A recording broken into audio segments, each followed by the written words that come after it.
Chapter 2 Hater of the Metal Men. Ferdinand Stone, physicist extraordinary, hated the robot men of metal scientifically, and, if such an emotion can be so described, dispassionately. 20 years before this story opens, in 2991 to be exact, he had realized that the automatons were beyond control, and in the inevitable struggle for supremacy, man, weak as he then was and unprepared, would surely lose. Therefore, knowing that knowledge is power, he had set himself the task of learning everything that there was to know about the enemy of mankind. He schooled himself to think as the automatons fought, emotionlessly, coldly, precisely. He lived as they did, with ascetic rigor. To all intents and purposes, he became one of them. Eventually, he found the head of the band of frequencies upon which they communicated, and was perhaps the only human being ever to master their mathematico-symbolic language. But he confided in no one. He could trust no human brain except his own to resist the prying forces of the machines. He drifted from job to position to situation and back to job because he had very little interest in whatever it was that he was supposed to be doing at the time. His real attention was always fixed upon the affairs of the creatures of metal.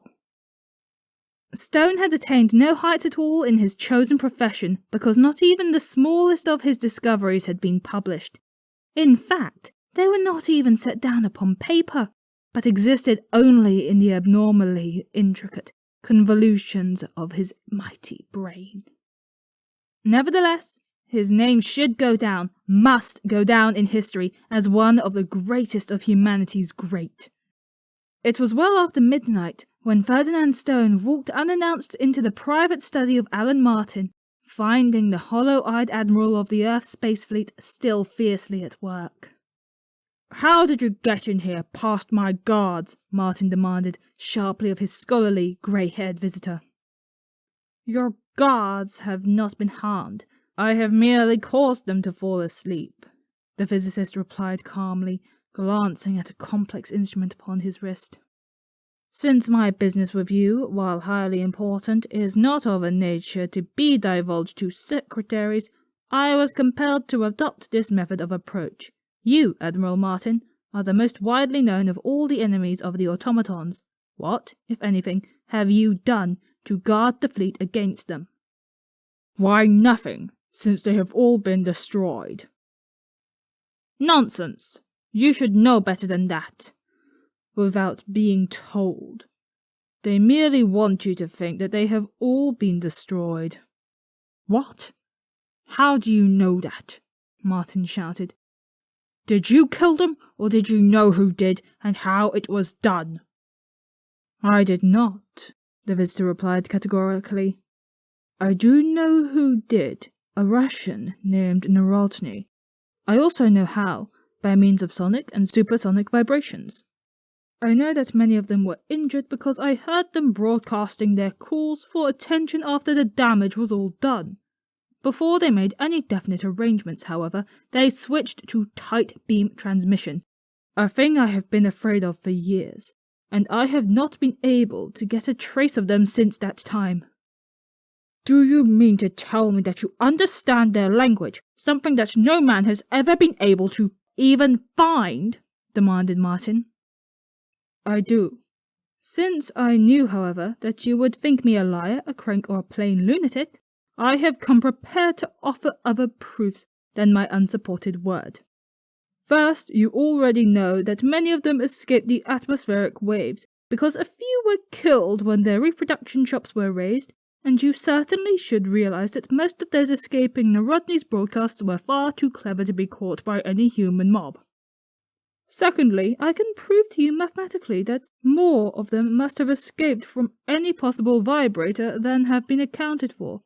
In this connection, I can tell you that if Narodny's method of extermination could have been made efficient, I would have wiped them out myself years ago.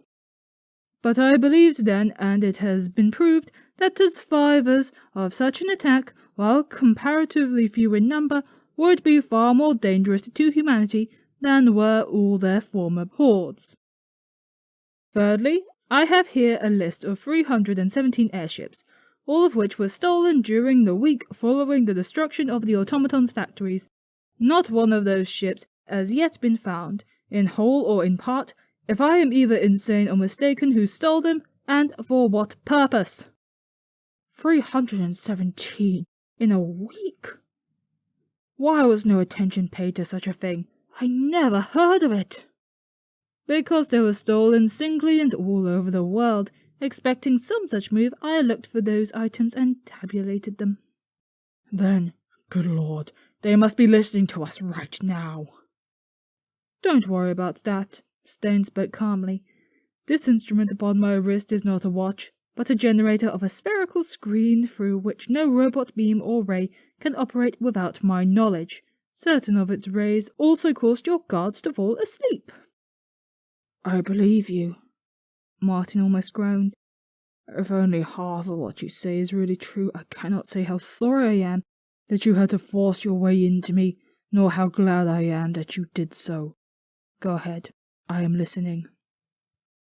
Stone talked without interruption for half an hour, concluding, You understand now why I can no longer play a lone hand. Even though I cannot find them with my limited apparatus, I know that they are hiding somewhere, waiting and preparing. They dare not make any overt move while this enormously powerful fleet is here. Nor in the time that it is expected to be gone can they hope to construct works heavy enough to cope with it. Therefore, they must be so arranging matters that the fleet shall not return.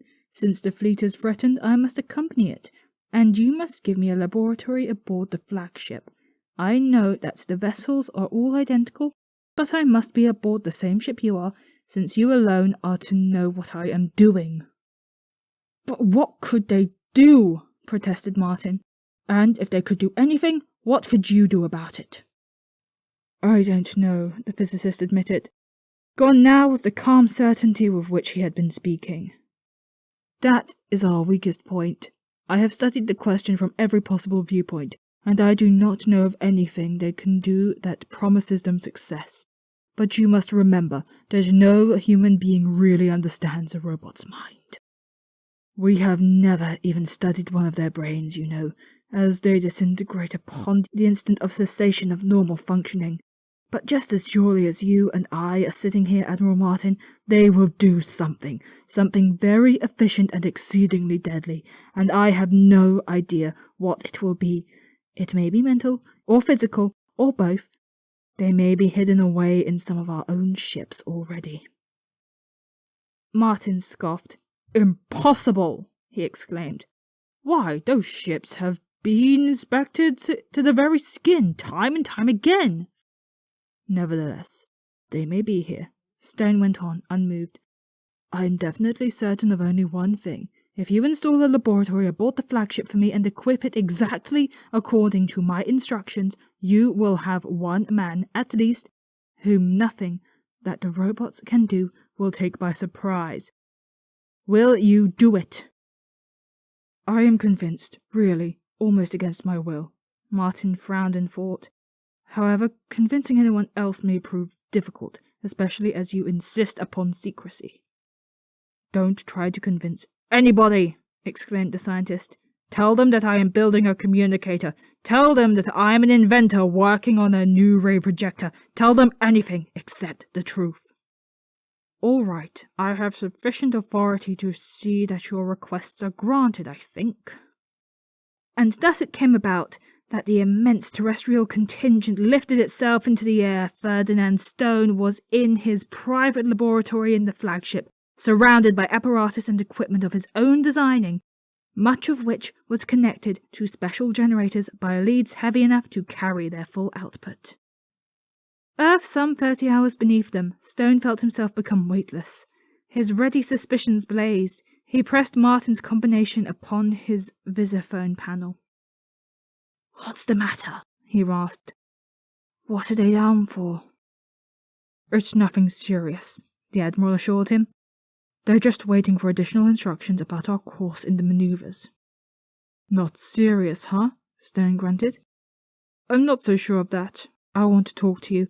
And this room's the only place I know where we'll be safe. Can you come down here right away? Why, certainly, Martin assented. I never paid any attention to our course, the physicist snapped as his visitor entered the laboratory. What was it? Take off exactly at midnight of June 19th, Martin recited, watching Stone draw a diagram upon a scratch pad. Rise vertically at 1 and 1.5 gravities until a velocity of 1 kilometer per second has been attained, then continue vertical rise at constant velocity. At 6:03:29 a.m. of June 21st, head directly for the star Regulus, at an acceleration of exactly 980 centimeters per second. Hold this course for 1 hour, 42 minutes, and 35 seconds, then drift. Further directions will be supplied as soon thereafter as the courses of the other fleets can be checked. Has anyone computed it? Undoubtedly the navigators have. Why? That is the course Dostev gave us, and it must be followed, since he is Admiral-in-Chief of our side, the Blues. One slip may ruin the whole plan, give the Reds, our supposed enemy in these maneuvers, a victory, and get us all disrated. Regardless, we'd better check on our course, Stone growled, unimpressed. We'll compute it roughly, right here, and see where following these directions has put us. Taking up a slide rule and a book of logarithms, he set to work. The initial rise doesn't mean a thing, he commented after a while, except to get us far enough away from Earth so that the gravity is small, and to conceal from the casual observer that the effective takeoff is still exactly at midnight. Stone busied himself with calculations for many minutes. He stroked his forehead and scowled. My figures are very rough, of course, he said puzzledly at last, but they show that we've got no more tangential velocity with respect to the sun than a hen has teeth. And you can't tell me that it wasn't planned that way purposely, and not by Dostev either.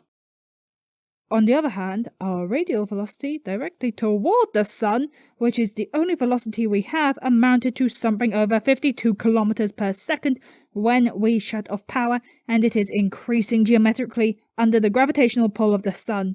That course smells to high heaven, Martin. Dostev never sent out any such mess as that. The robots crossed him up just as sure as hell's a man-trap. We're heading into the sun and destruction. Without reply, Martin called the navigating room. What do you think of this course, Henderson? He asked. I do not like it, sir, the officer replied. Relative to the sun, we have a tangential velocity of only 1.3 centimeters per second, while our radial velocity toward it is very nearly 53,000 meters per second. We will not be in any real danger for several days, but it would be borne in mind that we have no tangential velocity. You see, Stone, we are in no present danger, Martin pointed out, and I am sure that Dostev will send us additional instructions long before our situation becomes acute. I'm not, the pessimistic scientist grunted. Anyway, I should advise calling some of the other blue fleets on your scrambled wave for a checkup. There would be no harm in that, Martin called the communications officer, and soon, communications officers of all the blue fleets of the inner planets, attention! The message was hurled out into space by the full power of the flagship's mighty transmitter. Flagship Washington of the terrestrial contingent calling all blue flagships. We have reason to suspect that the course which has been given us is false. We advise you to check your courses with care and to return to your bases if you